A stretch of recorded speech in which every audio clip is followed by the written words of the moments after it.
हाँ तो दोस्तों 5 स्टार बिजनेस फाइनेंस के Q2 के नंबर्स आ चुके हैं, तो उसी के बारे में हम इस वीडियो में बात करेंगे और जानेंगे कि आपको 5 स्टार बिजनेस फाइनेंस के अंदर इन्वेस्ट करना चाहिए या नहीं। चलिए शुरू करते हैं।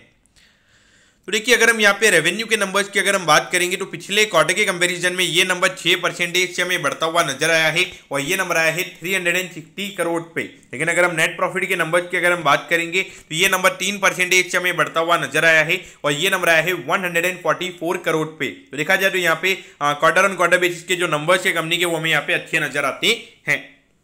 अब अगर हम यहाँ पे ईयर ऑन ईयर बेसिस की अगर हम बात करेंगे तो 16% से यहाँ पे जो कंपनी का रेवेन्यू का नंबर है वो हमें बढ़ता हुआ नजर आया है और जो नेट प्रॉफिट का नंबर है वो हमें यहाँ पे 23% से बढ़ता हुआ नजर आया है और ये नंबर आया है 144 करोड़ पे। तो ऑल ओवर देखा जाए तो यहाँ पे कंपनी के नंबर्स हमें अच्छे नजर आते हैं। थोड़ा क्वार्टर ऑन क्वार्टर बेसिस पे थोड़ा यहाँ पे हमें फर्क पड़ता हुआ नजर आया है, जहाँ पे प्रॉफिटेबिलिटी के नंबर्स इतने अच्छे नजर नहीं आ रहे। बाकी ऑल ओवर अगर हम देखेंगे तो नंबर्स हमें यहाँ पे अच्छे नजर आते हैं।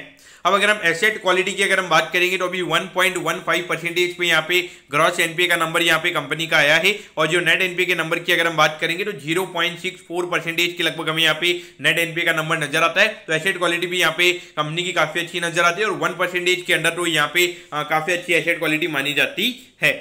तो देखिए ऑल ओवर अगर आप देखोगे तो नंबर वाइज यहाँ पे कंपनी के नंबर्स अच्छे नजर आते हैं। लेकिन देखिए ये कंपनी इतनी छोटे लेवल पे काम कर रही है, लगभग 7-8 हज़ार करोड़ का ही हमें यहाँ पे AUM इस कंपनी का नजर आता है। तो वहाँ पे सिर्फ 23% का ग्रोथ इन्होंने नेट प्रॉफिट के नंबर्स में दिखाया है। तो डेफिनेटली देखा जाए तो ये चीजें अच्छी हमें यहाँ पे नजर नहीं आती है, क्योंकि अगर आप देखोगे जो बड़े बड़े बैंक, अगर हम PSU बैंक की अगर हम बात करेंगे या फिर प्राइवेट बैंक की अगर हम बात करेंगे तो जिनका लोन बुक अगर आप देखोगे 2-2, 2.5 लाख करोड़ के लगभग का उनका लोन बुक है, तो वहाँ पे हमें लगभग 25-30% की ग्रोथ हमें प्रॉफिटेबिलिटी में देखने को मिल रही है। तो यहाँ पर तो बेस इफेक्ट इतना कम है, उसके बावजूद भी अगर आप उतनी ही ग्रोथ अगर दिखा रहे हो जितने बड़े प्लेयर दिखा रहे हैं तो वहाँ पे कोई रीजन नहीं है कि हम आपकी कंपनी के अंदर इन्वेस्ट करेंगे। तो देखिए जो बड़े प्लेयर्स है वो अगर परसेंटेज वाइज अगर उतनी ग्रोथ दिखा रहे हैं और अगर उनके वैल्यूएशन पैरामीटर्स की अगर हम बात करेंगे तो ये कंपनी लगभग 25 के पी रेशियो पे हमें ट्रेड होती हुई नजर आ रही है। और जो बाकी के प्लेयर्स की अगर हम बात करेंगे तो 25 के नीचे कुछ प्लेयर्स की अगर हम बात करेंगे बैंक के अंदर तो 15-20 के पी रेशियो पे भी हमें वो ट्रेड होते हुए नजर आ रहे हैं। तो पॉइंट ऑफ व्यू से देखा जाए तो कुछ एक्स्ट्रा ऑर्डिनरी ग्रोथ के नंबर्स हमें यहाँ पे देखने को नहीं मिलते।